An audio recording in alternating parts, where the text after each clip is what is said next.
जय हिंद दोस्तों, स्वागत है आपका अपने यूट्यूब चैनल रेल रिव्यू में। दोस्तों आरआरबी एनटीपीसी के जो फॉर्म है वो स्टार्ट हो चुके हैं, चाहे ग्रेजुएट लेवल के हो चाहे अंडर ग्रेजुएट लेवल के हो। उसमें एक पोस्ट है स्टेशन मास्टर की, जो लेवल 6 की पोस्ट है। उसमें आपकी जो ट्रेनिंग है हम देखेंगे, जो ट्रेनिंग कितने टाइम की होती है, उसमें ट्रेनिंग पीरियड आपका कितना होता है, उसमें ट्रेनिंग में कौन कौन सी एग्ज़ाम लगती है और ट्रेनिंग में आपके कितनी किताबें पढ़नी पड़ती है, कौन सी किताबें पढ़नी पड़ती है, ट्रेनिंग कितनी टफ होती है। उसके बाद आपका जो स्टेशन मास्टर को क्या क्या काम करने पड़ते हैं, इनमें हम फुल डिटेल से चर्चा करेंगे। तो जो इस चैनल पर नए हैं वो इसे सब्सक्राइब कर सकते हैं। चलिए आइए वीडियो शुरू करते हैं। सबसे पहले हम बात करें स्टेशन मास्टर के ट्रेनिंग पीरियड के बारे में। तो जो स्टेशन मास्टर का ट्रेनिंग पीरियड है वो 90 वर्किंग डेज का होता है। 90 वर्किंग डेज का मतलब क्या है कि आपकी जो ट्रेनिंग है उसमें जो संडे है, 90 डेज में संडे और नेशनल हॉलीडे को काउंट नहीं किया जाएगा। यदि आप संडे और नेशनल हॉलीडे को काउंट करोगे तो आप इसमें 15 दिन और ऐड कर सकते हैं, यानी आपको जो ट्रेनिंग है 105 दिन के लगभग होगी। उसके बाद आपकी एग्ज़ाम लगेगी। एग्ज़ाम के बाद आपका जब तक रिजल्ट नहीं आएगा आपकी लाइन ट्रेनिंग होगी। लाइन ट्रेनिंग आपकी किसी भी आपके एक स्टेशन पे आपकी पोस्टिंग दे दी जाएगी, वहीं पर आपको काम करते हुए सीखना होगा।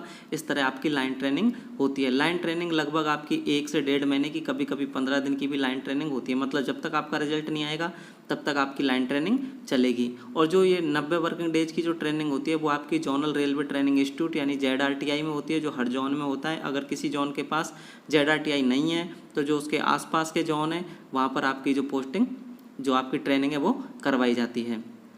ट्रेनिंग में आपका जो टाइमिंग रहता है वो 9 से 5 रहता है, मंडे टू फ्राइडे। सैटरडे को आपका जो टाइमिंग 8 बजे से 12 बजे तक होता है। तो इस तरह आपकी जो ट्रेनिंग का टाइमिंग होता है, जिसमें आपकी 1-1 घंटे की क्लासें लगती है। आपका बीच में लंच होता है 1 घंटे का। उसके बाद आपका 2 पीरियड बाद जो है टी ब्रेक भी होता है। फिर हम बात करें आपको जो ट्रेनिंग में कौन कौन सी बुक्स पढ़नी होती है, उसमें आपकी जो पहली बुक है उसे G&SR general and subsidiary rule कहते हैं। जो जनरल रूल तो आपके जो जोन में चलते हैं, जो है जो एंटायर रेलवे में चलते हैं वो जनरल रूल है, और जो सब्सिडरी रूल है वो आपके पर्टिकुलर जोन में चलते हैं। तो जो G&SR है उसमें आपके जो G&SR को हम जो रेलवे की जो होली गीता है या होली कुरान, होली बाइबल हम कहते हैं इसे। मतलब जो रेलवे की गीता, कुरान या बाइबल किसको कहते हैं? G&SR को रेलवे की गीता, कुरान या बाइबल कहते हैं। इसमें जो रेलवे के जो सिस्टम है, जितने भी रेलवे में सिस्टम चलते हैं उनसे रिलेटेड, रेलवे में ट्रेन डील कैसे करते हैं, कौन सी अथॉरिटी देते हैं, किस सिचुएशन में आपको कैसे काम करना है, ये सारी चीज़ें G&SR में, सारे जो रूल हैं वो G&SR में होते हैं। फिर उसके बाद आपको जो दूसरी किताब पढ़नी होती है वो है BWM यानी ब्लॉक वर्किंग मैनुअल। जो ब्लॉक वर्किंग मैनुअल है उसमें आपको ब्लॉक इंस्ट्रूमेंट को ऑपरेट करना सिखाया जाता है कि कैसे आपको लाइन क्लियर लेनी है, कैसे आपको लाइन क्लियर कैंसिल करनी है, कैसे आपको ट्रेन रिसीव करनी है, कैसे डिस्पैच करनी है। ये सब चीज़ें आपको BWM में सिखाई जाती है। आपको पैनल ऑपरेट करना भी सिखाया जाता है। फिर है आपकी एक्सीडेंट मैनुअल। जो एक्सीडेंट मैनुअल नाम की बुक है, इसमें जो आपका एक्सीडेंट या कोई अबनॉर्मल सिचुएशन हो जाए तो आपको उस अबनॉर्मल कंडीशन में आपको कैसे है जो हैंडल करनी है उस सिचुएशन को, या आपको कैसे काम करना है, ये सब चीज़ों के बारे में एक्सीडेंट मैनुअल में पढ़ाया जाता है। उसके बाद आपकी है कमर्शियल के जो बुक है उसमें आपको कमर्शियल से रिलेटेड एक्टिविटी के बारे में, जैसे टिकट काटना, आपका जो गुड्स बुकिंग है उसमें demurrage charge, wharfage charge, penalty, royalty, इन सब चीज़ों के बारे में पढ़ाया जाता है। फिर आपकी जो कंप्लेंट रजिस्टर कैसे करते हैं, कंप्लेंट कहाँ रजिस्टर होती है, ये सब चीज़ें भी आपको कमर्शियल में पढ़ाई जाएंगी। उसके बाद है आपका पर्सनल में आपके जो पर्सनल बेनिफिट है उससे रिलेटेड पढ़ाया जाता है, जैसे आपकी लीव है, आपके पास हो गए, आपकी सैलरी कैसे बनती है, आपको छुट्टियाँ कैसे मिलती हैं, आपको कितनी छुट्टियाँ मिलती हैं, ये सब चीज़ें। और जो मेडिकल फैसिलिटी है, आपको जो चिल्ड्रन एजुकेशन अलाउंस मिलता है ये कितना मिलता है, कैसे मिलता है, ये सब चीज़ों के बारे में। और फिर जो रेलवे के जो D&R रूल है यानी डर, जिन्हें हम डर बोलते हैं, उसके बारे में भी पढ़ाया जाता है कि आपको रेलवे में रहते हुए कौन कौन से काम करने चाहिए, कौन कौन से काम नहीं करने चाहिए। इन सब चीज़ों के बारे में पर्सनल में पढ़ाया जाता है। तो इस तरह जो आपकी बुक्स होती है वो लगभग 5 बुक्स आपको ट्रेनिंग में पढ़ाई जाती है। उसके बाद आपकी एग्ज़ाम लगेगी। हम देखेंगे एग्ज़ाम कौन कौन सी लगती है और कितनी लगती है। आपकी जो एग्ज़ाम लगती है वो आपकी 3 एग्ज़ाम लगती है, जिसमें पहली एग्ज़ाम है G&SR की लगती है। उसके बाद आपकी दूसरे नंबर पे जो एग्ज़ाम लगती है उसमें आपकी BWM, एक्सीडेंट मैनुअल और पर्सनल तीनों से क्वेश्चन आते हैं। उसके बाद जो आपकी तीसरी एग्ज़ाम है वो लगती है कमर्शियल की, उसमें कमर्शियल से क्वेश्चन आते हैं। अब जो इसमें जो एग्ज़ाम लगती है उसमें आपके ऑब्जेक्टिव क्वेश्चन भी होते हैं और डिस्क्रिप्टिव क्वेश्चन भी होते हैं। एग्ज़ाम लगने के बाद या एग्ज़ाम लगने से पहले आपका वाइवा टेस्ट होता है, यानी आपसे इंटरव्यू लिया जाता है। वो इंटरव्यू दो टेस्ट लिए जाते हैं। तो इस तरह आपके 5 टेस्ट होते हैं। उसके बाद आपको लाइन ट्रेनिंग के लिए किसी स्टेशन पर पोस्टिंग दे दी जाती है और जब तक आपका रिजल्ट नहीं आता तब तक आपको लाइन ट्रेनिंग करनी होती है। रिजल्ट आने के बाद आपको किसी एक स्टेशन पर पोस्टिंग दे दी जाएगी। उसके बाद हम बात करें ट्रेनिंग में लीव की, तो ट्रेनिंग में जो लीव है वो आसानी से तो नहीं मिलती, लेकिन अगर आपको किसी प्रकार की कोई सिचुएशन है या आपको कोई ऐसी इमरजेंसी वर्क है जिसमें आपको छुट्टी की ज़रूरत है तो आपको 2 से 3 दिन की छुट्टी आराम से मिल जाती है, उसमें कोई प्रॉब्लम नहीं आती। लेकिन नॉर्मली छोटे मोटे कामों के लिए ट्रेनिंग में छुट्टी नहीं देते हैं। अब हम बात करें स्टेशन मास्टर के काम के बारे में, तो जो स्टेशन मास्टर का जो मेन काम होता है वो है ट्रेन डील विथ सेफ्टी, यानी सेफ्टी के साथ आपको ट्रेन डील करनी होती है, जिसमें आपको ट्रेन को किस लाइन पे लेना है, कौन सी ट्रेन को किस लाइन पे लेना है, या फिर जो मालगाड़ी है उसको कब किस लाइन पे लेना है, आपको जो पॉइंट अगेंस्ट जो ट्रेन है उसके सेट करने होते हैं, वो ये सब चीज़ें ट्रेन को रेडी करवाना, ट्रेन को स्टेबल करवाना, ये सब चीज़ें ट्रेन डीलिंग में आती है। जब अगर कोई सिग्नल फेल हो जाए तब ट्रेन को कैसे डील करना होता है, ये सब चीज़ें आपको ट्रेन डीलिंग में सिखाई जाती है। और आपको शंटिंग करना, ये सब चीज़ें ट्रेन डीलिंग होती है। तो जो मेन काम होता है आपका ट्रेन डीलिंग होता है। उसके बाद है आपका जो छोटे स्टेशन होते हैं उनमें आपको टिकट भी काटना पड़ सकता है, क्योंकि जो छोटे स्टेशन होते हैं उनमें बुकिंग स्टाफ नहीं होता है, जिसमें मान के चलिए डेली के 100 टिकट कट रहे हैं तो उनमें बुकिंग स्टाफ नहीं होता है। तो जो टिकट काटने का काम है वो भी आपको ही करना रहेगा ट्रेन डीलिंग के साथ साथ। उसके बाद है आपका जो स्टाफ मैनेजमेंट, यानी आपके जो स्टाफ है, जो CCTC स्टाफ है, उसके बाद जो पॉइंट्समैन, गेटमैन है, उनका जो मैनेजमेंट है वो करना है, वो आप ही को करना होता है। किससे कब कैसा कौन सा काम लेना है, ये सब चीज़ें आपको आप ही को हैंडल करनी होती है। उसके बाद है स्टेशन क्लीन करना, यानी स्टेशन को क्लीन करने के लिए रेलवे आपको पैसे प्रोवाइड करती है, लेकिन जो काम जो क्लीन करने का काम है वो आप ही को देखना होता है। उसके बाद जो छोटे स्टेशन है उसमें ये काम स्टेशन मास्टर का ही होता है, लेकिन जो बड़े स्टेशन है उनमें ये काम जैसे ठेके के थ्रू करवाया जाता है, या मीडियम जो स्टेशन है उनमें भी स्टेशन मास्टर को ही देखना होता है। तो ये जो स्टेशन मास्टर को क्लीनिंग का काम भी देखना होता है। इसके बाद जो आपका काम है वो है स्टाफ की अटेंडेंस, यानी आपको जो स्टाफ प्रॉपर टाइम पे आ रहा है या नहीं आ रहा, इस सब चीज़ों का ध्यान भी आप ही को रखना होता है, उनके अटेंडेंस के बारे में भी। फिर सोप, जो आपके जो स्टेशन पे जो वेंडर होते हैं या जो दुकान वाले होते हैं वो ओवर प्राइजिंग तो नहीं कर रहे माल की, या फिर कोई ख़राब माल तो नहीं बेच रहे, इन सब चीज़ों के बारे में भी आपको ही देखना होता है। यदि कोई पैसेंजर इसके बारे में कंप्लेंट करता है तो आपको जो भी रिक्वायर जो है लेना पड़ता है।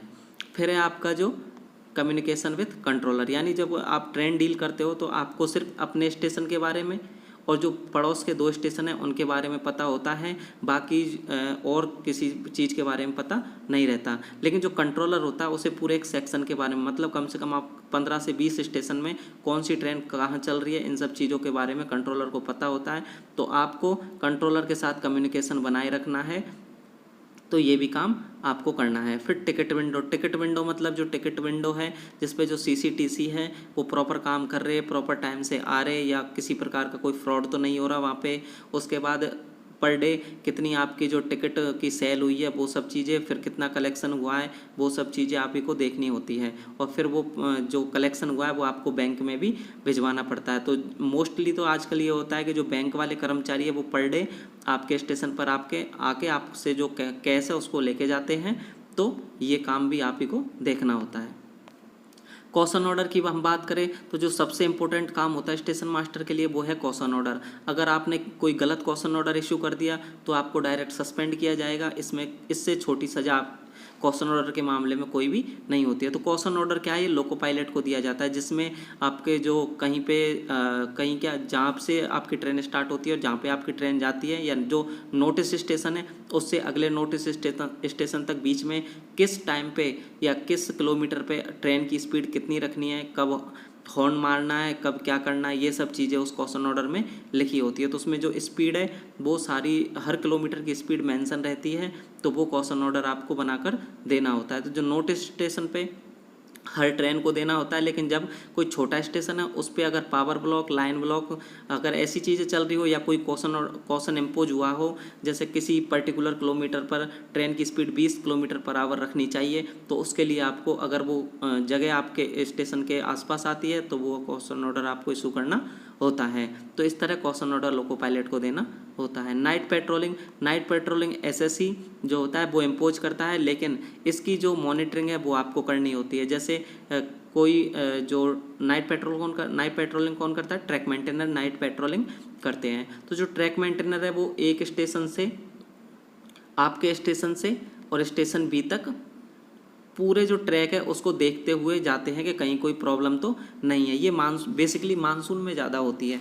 तो जो नाइट पेट्रोलिंग, उसमें जो ट्रैक मेंटेनर होता है वो प्रॉपर नाइट पेट्रोलिंग कर रहा है या नहीं कर रहा है, ऐसा तो नहीं है कहीं बाइक से चक्कर मार के वापस आ गया। फिर उसकी जो बुक होती है उस पर आपको साइन करने होते हैं, दूसरे स्टेशन मास्टर के साइन देखने होते हैं। ये सब चीज़ें भी आप ही को नोट करनी होती है कि जो वो प्रॉपर ड्रेस में है या प्रॉपर जो उसके पास सामान है, जैसे टॉर्च वगैरह, ये सब सारी चीज़ें उसके पास है या नहीं है, ये सब चीज़ें भी आप ही को देखनी होती है। फिर जो आपको परमिट टू वर्क, यानी जो P way, SNT signal and telecommunication, TRD department, IOW, जितने भी डिपार्टमेंट हैं उनको जो आपके स्टेशन या में जिसको भी काम करना है उसको आपसे परमिशन लेनी होगी। यानी आपको उस जो स्टाफ है उसके जो एसएससी या जेई है आपसे परमिशन लेंगे। अगर आप परमिट करते हो तो ही वो काम करेंगे, अगर आप परमिट नहीं करते हो तो वो काम नहीं करेंगे। तो जो एसएससी और जेई है उसको काम करने की जो परमिशन है वो भी आप ही को देनी होती है। बात करें हम कम्युनिकेशन विद ऑफिसर, मतलब ऑफिसर के साथ आपको कम्युनिकेशन बनाए रखना होता है। आपके स्टेशन की जो भी सिचुएशन है, जब भी ऑफिसर पूछे तो आपको वो बतानी होती है। फर्स्ट एड, आपको फर्स्ट एड के बारे में भी सिखाया जाएगा। यदि कोई पैसेंजर घायल हो जाता है या उसे किसी प्रकार की कोई ट्रीटमेंट की ज़रूरत है तो आपको फर्स्ट एड भी देना पड़ सकता है। बात करें हम छुट्टियों के बारे में, तो जो आपका स्टाफ है यानी पॉइंट्समैन, गेटमैन वगैरह है, या और आपके जो अंडर काम करने वाले स्टाफ हैं, उनको कब किसको लीव देनी है, उनके पास कितना लीव बैलेंस बचा है, ये सब चीज़ का लेखा जोखा भी आप ही को रखना होता है। कम्युनिकेशन विद अदर स्टेशन, यानी अगर आप ए स्टेशन पे पोस्टेड हो तो ये बगल वाला स्टेशन और ये बगल वाला स्टेशन, इन स्टेशनों पर आपको कम्युनिकेशन बनाए रखना है प्रॉपर। सेफ्टी पब्लिक, यानी आपको जो पैसेंजर है उसकी सेफ्टी भी इंश्योर करनी है, उन्हें किसी प्रकार की कोई प्रॉब्लम तो नहीं है। उसके बाद कंप्लेंट रजिस्टर, मतलब आपके पास एक कंप्लेंट रजिस्टर होता है। अगर किसी भी कोई भी प्रॉब्लम हो, अगर वो कंप्लेंट रजिस्टर करवाने आता है तो उससे प्रॉपर कंप्लेंट आपको रजिस्टर करनी होती है, जिससे आप उसके पास एक प्रॉपर टिकट होना चाहिए, वैलिड टिकट। अगर उसके पास टिकट नहीं है तो वो कंप्लेंट रजिस्टर नहीं कर सकता। जिन पैसेंजर के पास जो प्रॉपर वैलिड टिकट है वही कंप्लेंट रजिस्टर कर सकते हैं। तो ये काम भी आप ही को करना होता है। उसके बाद इस कंप्लेंट को हेडक्वार्टर भेजना होता है। Train stable and train ready, यानी अगर आपके स्टेशन पर ट्रेन को स्टेबल होने के लिए अगर कंट्रोलर बोल रहा है तो आपको ट्रेन स्टेबल भी करवानी होती है, और उसके बाद अगर उससे जब भी भेजने के लिए बोलेंगे तो वो रेडी करवा के आपको भेजनी पड़ेगी। ये जो काम है वो आपका पॉइंट्समैन करता है, लेकिन मॉनिटर आप ही को करना होता है।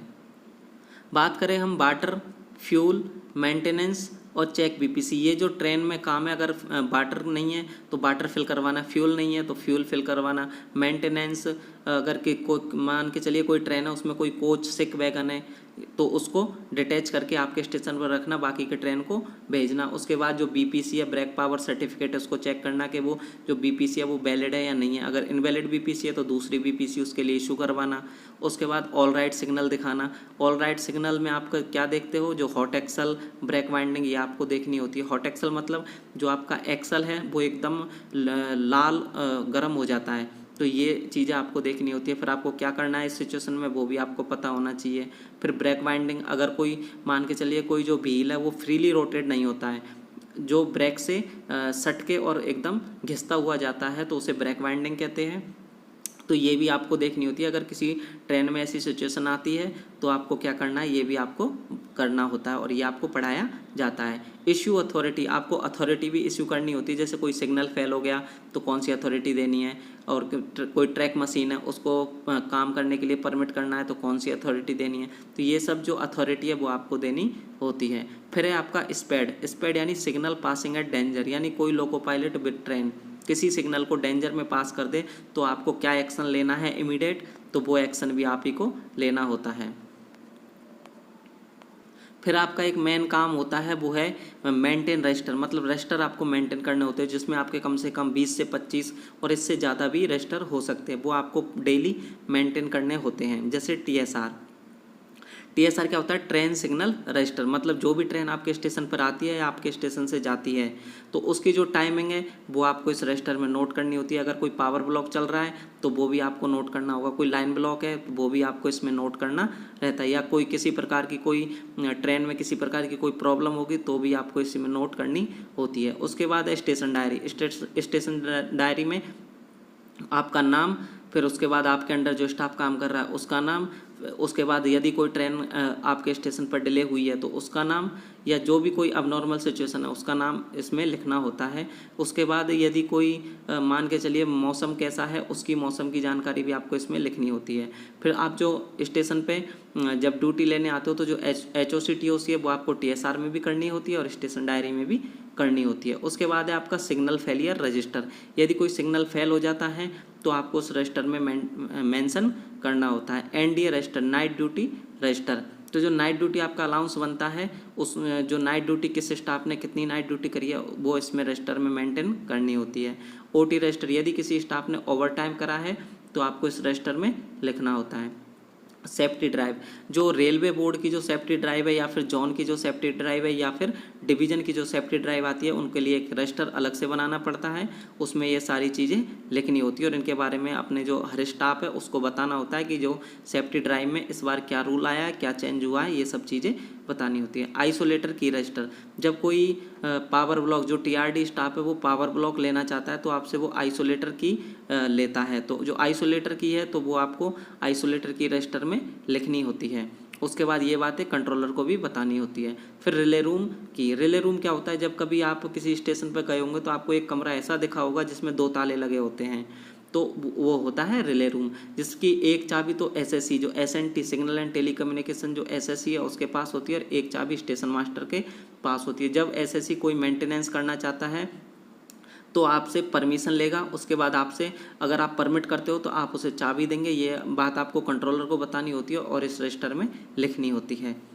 फिर आपका सिग्नल टेस्टिंग रजिस्टर, यानी जब आपको 2 दिन में या 4 दिन में आपको सिग्नल टेस्ट करने रहते हैं तो वो भी बात आपको सिग्नल टेस्टिंग रजिस्टर में लिखनी होती है। रूट कैंसिलेशन रजिस्टर, कभी कभी संटिंग के दौरान, ये जो प्रॉब्लम है वो संटिंग के दौरान आती है, तो कभी कभी संटिंग के दौरान आपको रूट कैंसिल करना पड़ सकता है यदि आपका प्रोग्राम कैंसिल हुआ तो वो आपको रूट कैंसिलेशन रजिस्टर में लिखना पड़ता है। मशीन में एक नंबर जंप होता है वो आपको लिखना पड़ेगा। लाइन कैंसिलेशन रजिस्टर, मान के चलिए आपने के पास कोई ट्रेन आई और आपने दूसरे स्टेशन पर आप भेजना चाहते हो, आपने उससे लाइन क्लियर ले ली, लेकिन अब आप प्रोग्राम चेंज करके आप कैंसिल करना चाहते हो और आप दूसरी ट्रेन को भेजना चाहते हो तो आपको लाइन कैंसिल करनी पड़ेगी। तो वो लाइन कैंसिलेशन है वो आपको एक रजिस्टर में मेंटेन करना रहता है, उसमें एक नंबर जंप होता है मशीन में, वो नंबर आपको इसमें लिखना होता है और रीज़न बताना होता है कि आपने जो लाइन क्लियर है वो ली थी और वो कैंसिल क्यों की। उसके बाद जो रूट कैंसिलेशन रजिस्टर है उसमें भी आपको रीज़न लिखना होता है कि आपने रूट कैंसिल क्यों किया। उसके बाद है कॉलिंग ऑन रजिस्टर,